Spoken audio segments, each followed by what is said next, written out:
Sebelumnya, perkenalkan kami dari kelompok 2 akan mempresentasikan hasil diskusi kelompok kami, yaitu tentang Bank Indonesia. Perkenalkan, sebelumnya saya dengan Sandip. Saya dengan Franky Lim. Saya dengan Mia Pusitasari. Akan membahas tentang Bank Indonesia. Sejarah Bank Indonesia. Sejarah Bank Indonesia adalah dimulai pada tahun 1828, tepatnya saat masa pemerintah Hindia Belanda dengan didirikannya The Javas Bank.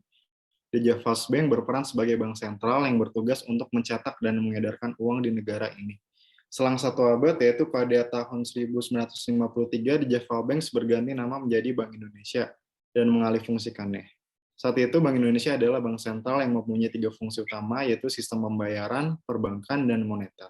Selanjutnya, pemerintah juga memberikan wewenang kepada Bank Indonesia untuk melaksanakan fungsi bank komersial, sama seperti pendahulunya, yaitu The Javas Bank. Memasuki era baru pada tahun 1999, wewenang dan tugas utama baru Bank Indonesia adalah mencapai dan menjaga nilai rupiah agar tetap stabil. Tugas dan wewenang tersebut diatur dan ditetapkan dalam Undang-Undang Nomor 23 Tahun 1999. Nah, untuk lokasi Bank Indonesia sendiri itu, lokasi yang pusatnya ada di Jalan M. Tamrin, nomor 2 Menteng, Jakarta Pusat.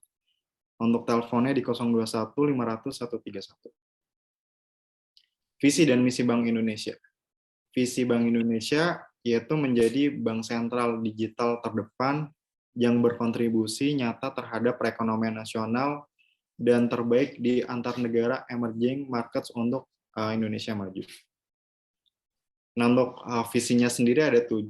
Untuk misi yang pertama, mencapai dan memelihara stabilitas nilai rupiah melalui efektivitas kebijakan moneter dan bauran kebijakan Bank Indonesia.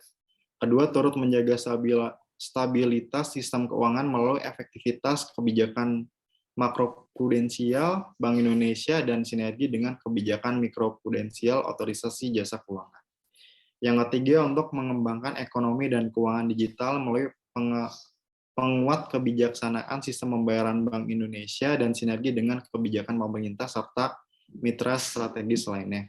Yang keempat, turut mendukung stabilitas makroekonomi dan pertumbuhan ekonomi yang berkelanjutan melalui sinergi bauran kebijakan Bank Indonesia dengan kebijakan fiskal dan reformasi struktural pemerintah serta kebijakan mitra strategis lainnya. Nah, misi yang kelima itu turut meningkatkan pendalaman pasar keuangan untuk memperkuat efektivitas kebijakan Bank Indonesia dan mendukung pembiayaan ekonomi nasional. Yang keenam, ada mengembangkan ekonomi dan keuangan syariah di tingkat nasional hingga tingkat daerah. Dan yang terakhir, mewujudkan bank sentral berbasis digital dalam kebijakan dan kelembangan melalui penguatan organisasi sumber daya manusia, tata kelola, dan sistem informasi yang handal, serta berperan internasional yang proaktif. Nah, untuk kebijakan moneter Bank Indonesia itu sendiri bertujuan untuk mencapai dan memelihara kestabilan nilai rupiah. Tujuan ini sebagaimana tercantum dalam UU Nomor 23 Tahun 1999 tentang Bank Indonesia yang sebagaimana diubah melalui Undang-Undang Nomor 3 Tahun 2004 dan Undang-Undang Nomor 6 Tahun 2009 Pasal 7. Kestabilan rupiah yang dimaksud mempunyai 2 dimensi. Dimensi yang pertama, kestabilan terhadap harga-harga barang dan jasa yang tercermin dalam pengembangan laju inflasi. Yang kedua, terkait dengan kestabilan nilai tukar rupiah terhadap mata uang negara lain. Indonesia menganut sistem nilai tukar mengembang, free floating. Namun peran kestabilan nilai tukar sangat penting dalam mencapai kestabilitas harga dan sistem keuangan.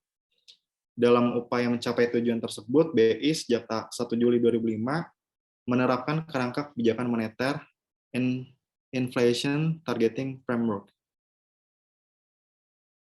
Kerangka kebijakan tersebut dipandang sesuai dengan mandat dan aspek kelembangan yang dimanfaatkan oleh undang-undang. Dalam kerangka ini, inflasi merupakan sasaran yang diutamakan. Bank Indonesia terus melakukan sebagai penyempurnaan kerangka kebijakan moneter sesuai dengan perubahan dinamika dan tantangan perekonomian yang terjadi guna memperkuat efektivitasnya. Untuk selanjutnya akan dilanjutkan oleh rekan saya. Jadi ada beberapa pengertian dari itu mengenai suku bunga acuan Bank Indonesia Rate. Itu di sini ada beberapa di antaranya. Jadi itu menurut Suhandi itu suku bunga adalah sebuah harga yang menghubungkan masa kini dengan masa depan. Sebagaimana harga lainnya, maka tingkat suku bunga ditentukan oleh interaksi antara permintaan dan penawaran uang. Kalau menurut Puspo Pranoto, tingkat bunga itu adalah biaya peminjaman atau harta yang dibayar untuk meminjam sejumlah dana. Jadi dari definisi yang dapat disimpulkan di atas itu, biaya yang harus dibayarkan dari peminjam dan imbalan yang diterima pemberi peminjaman. Adapun juga fungsi dan peran suku bunga yaitu untuk mempengaruhi investasi surat berharga luar negeri sehingga akan berpengaruh terhadap permintaan dan penawaran mata uang asing investor yang berinteraksi secara global. Jadi apabila tingkat suku bunga tingkat suku bunga aritmetik di Indonesia naik dan tingkat suku bunga luar negeri juga relatif tingkat tidak berubah, maka investor yang ada di Indonesia akan mengurangi permintaan terhadap US dollar. Dan suku bunga di Indonesia akan menawarkan pengembalian yang menarik. Next. Jadi menurut Undang-Undang tahun 1999 nomor 23 tentang Bank Indonesia, Dewan Gubernur juga adalah pimpinan Bank Indonesia. Dewan Gubernur terdiri atas seorang gubernur, seorang deputi gubernur senior, dan sekurang-kurangnya ada 4 orang atau sebaik-baiknya ada 7 orang deputi gubernur. Yang berikut ini adalah di slide ada susunan Dewan Gubernur Bank Indonesia. Gubernur yang bernama Peri Warjio, deputi gubernur senior yang bernama Destri Damayanti, deputi gubernur yang bernama Dodi Budiwaluyo, Dodi Primanto Juwono, Juda Agung, Aida S. Budiman. Jadi tugas Dewan Gubernur Bank Indonesia itu melakukan kerjasama dengan internasional guna kepentingan perekonomian nasional. Gubernur Bank Indonesia merupakan sosok utama di balik produk-produk kebijakan yang dikeluarkan Bank Sentral. Yang kedua, Gubernur Bank Indonesia wajib menyelenggarakan rapat Dewan Gubernur RDG sekurang-kurangnya sekali dalam sebulan untuk menetapkan kebijakan umum di bidang moneter atau sekurang-kurangnya sekali dalam seminggu untuk melakukan evaluasi atas pelaksanaan kebijakan. Yang ketiga, Dewan Gubernur mengangkat dan memberhentikan pegawai Bank Indonesia. Yang keempat, Dewan Gubernur menetapkan peraturan kepegawaian, sistem penggajian, penghargaan pensiun, dan tunjangan hari tua serta penghasilan lain bagi pegawai Bank Indonesia. Yang kelima, Gubernur Bank Indonesia juga memiliki tugas untuk bersinergi dengan pemerintah yang diantaranya mengenai kas pemerintah, pinjaman luar negeri, rancangan anggaran, pendapatan, dan belanja negara. Jadi gubernur, deputi gubernur senior, deputi gubernur, dan atau pejabat Bank Indonesia yang lainnya tidak dapat dihukum karena mereka telah mengambil keputusan atas kebijakan yang sejalan dengan tugasnya dan wewenangannya sebagaimana dimaksud dengan undang-undang ini. Jadi sepanjang dilakukan dengan itikat baik oleh mereka.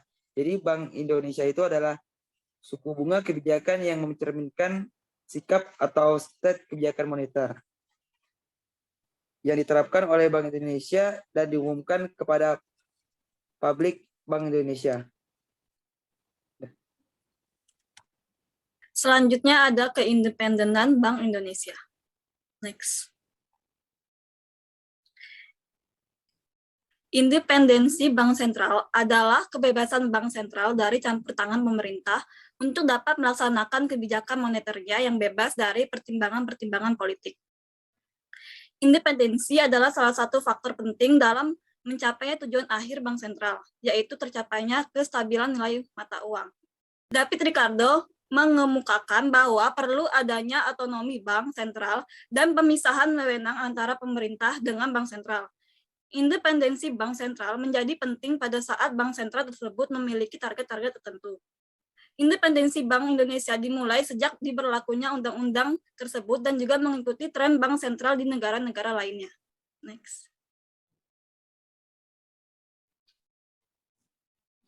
Bank Indonesia adalah Bank Sentral Republik Indonesia yang independen, terdapat pada pasal 4 Undang-Undang Nomor 23 Tahun 1999, sebagaimana diubah dengan Undang-Undang Nomor 3 Tahun 2004. Dalam Undang-Undang Nomor 23 Tahun 1999 tentang Bank Indonesia dinyatakan bahwa Bank Sentral Republik Indonesia adalah Bank Indonesia, suatu lembaga negara yang independen, bebas dari campur tangan pemerintah dan atau pihak-pihak lainnya kecuali untuk hal-hal yang secara tegas diatur dalam undang-undang. Pencantuman status independen dalam undang-undang ini diperlukan untuk memberikan dasar hukum yang kuat, menjamin kepastian hukum dan status kelembagaan Bank Indonesia.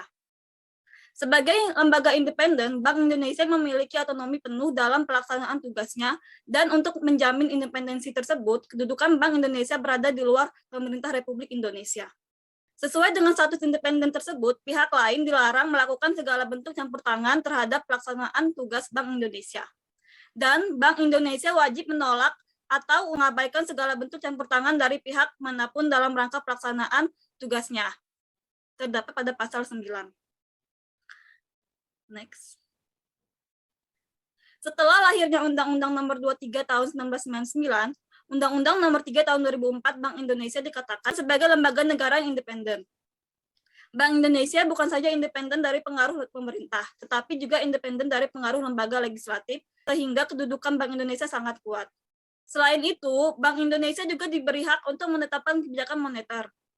Undang-undang memberikan kekebalan terhadap Gubernur Bank Indonesia jika melakukan kesalahan dalam menetapkan kebijakan sepanjang sejalan dengan tugas dan wewenang, serta dilakukan dengan itikat yang baik. Adapun pengangkatan gubernur, deputi gubernur, senior, dan deputi gubernur diusulkan dan diangkat oleh Presiden dengan persetujuan Dewan Perwakilan Rakyat. Dengan independensi yang diberikan oleh undang-undang, Bank Indonesia bebas dari campur tangan pemerintah meskipun tidak ditegaskan lagi bahwa Bank Indonesia sebagai lembaga negara yang independen di bidang tugasnya dan berada di luar pemerintahan, seperti dalam penjelasan pasal 4 ayat 2 Undang-Undang Nomor 3 2004. Artinya, kedudukan Bank Indonesia sebagai badan hukum harus dilihat dan diartikan sebagai bagian yang pada hakikatnya tidak terpisahkan dari pemerintah, terutama dalam hal pengaturan keuangan negara. Next. Kesimpulannya, menurut Undang-Undang Nomor 23 Tahun 1999 dan Undang-Undang Nomor 3 Tahun 2004, semua pihak termasuk pemerintah dilarang untuk melakukan segala bentuk campur tangan terhadap pelaksanaan tugas Bank Indonesia yang meliputi menetapkan dan melaksanakan kebijakan moneter, mengatur dan menjaga kelancaran sistem pembayaran, dan mengatur dan mengawasi bank. Sekian presentasi dari kelompok kami. Terima kasih.